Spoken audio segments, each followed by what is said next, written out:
first tip I have for you about writing great copy has nothing to do with actually writing great copy. It has to do with understanding.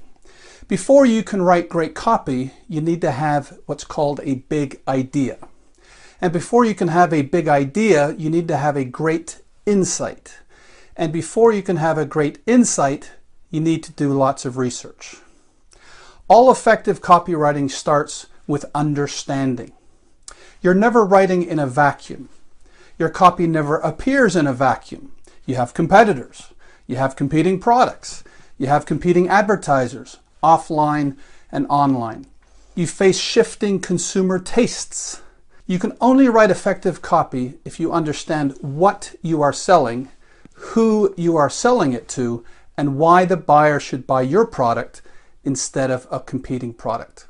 Over the next few weeks, you and I are going to examine dozens of print ads from the most successful advertising campaign in history. I'm talking about the ads that Volkswagen ran during the 1960s and the 1970s for the Volkswagen Beetle, station wagon, and Karmann Ghia. We're going to examine some of the best copy ever written. We're going to examine headlines, opening lines, body copy, calls to action. We're going to talk about features, benefits, and plenty more.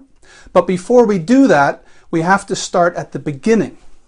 The Volkswagen ad campaign was successful because the advertising agency on the account started at the beginning. If you want to understand why these ads were so successful, if you want to understand why the copy was so effective, you need to understand something of the environment in which these ads were created. Let's start with the market. The automobile market in the United States in the late 1950s was dominated by the big three: General Motors, Ford, and Chrysler. Honda, Toyota, and the other foreign car manufacturers did not exist. The cars that the big three built were big, heavy, 8-cylinder, 4-door sedans. There seemed to be a race on to build the car with the largest fins and the most chrome.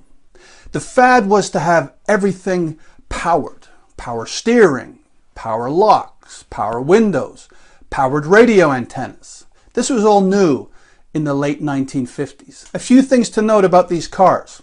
They were gas guzzlers. They got 15 miles to the gallon on average. They were notoriously hard on tires.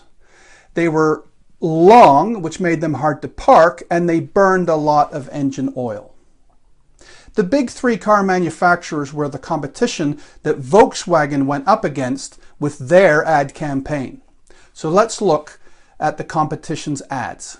A typical ad for a car in the late 1950s was full page and full color. It showed radiant people in settings of pronounced elegance.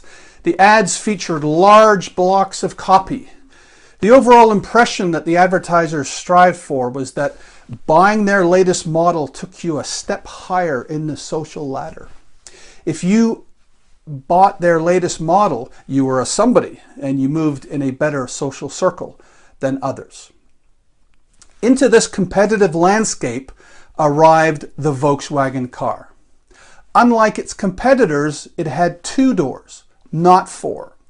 Its engine had 4 cylinders, not 8. Its engine was not in the front, but was instead in the back, mounted over the rear tires. There was no drive shaft. There was no chrome. There were no fins. There wasn't even a radiator. The car was cooled by air, not water. When the Volkswagen car appeared on the streets in the United States in the late 1950s, people thought it looked funny. And it did. They made fun of it and they nicknamed it the Bug. Let's look at the advertising agency that created this memorable campaign. In 1949, a copywriter by the name of Bill Bernbach formed an ad agency in Manhattan, New York. He partnered with Ned Doyle and Maxwell Dane. The company was called Doyle, Dane, Bernbach, and it still exists today. In those days, it was called DDB. And they began producing advertising that was original, clever, funny, and amazingly effective in the marketplace. And because of the strength of Doyle Dane Bernbach's creative, Volkswagen gave their account to the agency in 1959. The art director on the account was Helmut Krohn. He is the man responsible for the simple, minimalist, distinctive look of all the Volkswagen ads. And the first copywriter on the account was Julian Koenig. He is the copywriter you and I are going to be learning from during this course. Let's look at the campaign. The ads for the Volkswagen campaign didn't look anything like the car ads of the day. For one thing, they were invariably in black and white. The photos in the ads went largely unretouched. They weren't airbrushed. They weren't modified. There were no pictures of women in furs. There were no illustrations of people frolicking at the Golf and Country Club. The ads were simple and often featured one photo of the car, unadorned. The ads never had a slogan. They had never had exclamation marks. The logo was always subdued. The ads appeared in consumer magazines and newspapers.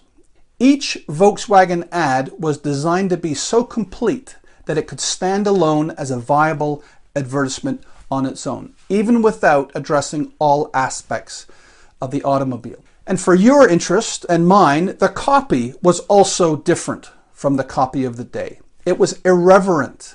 It was clever. It was funny. The sentences were short. The ads didn't boast. There were no superlatives. Let's look at the success of this campaign. The Volkswagen ad campaign of the 1950s, 60s, and 70s was voted the #1 campaign of all time by Advertising Age magazine. The success of the campaign was also demonstrated in the marketplace. Research conducted by the Starch Company showed that the Volkswagen ads consistently had higher reader scores than the editorial content. In other words, when a woman picked up a copy of Woman's Day, or when a man picked up a copy of Playboy, they were more likely to read the Volkswagen ad in its entirety and remember it than they were to read the articles and remember them. So what was it about these ads that grabbed people's attention and compelled them to read? That's what you'll discover during this course, starting with the next lesson.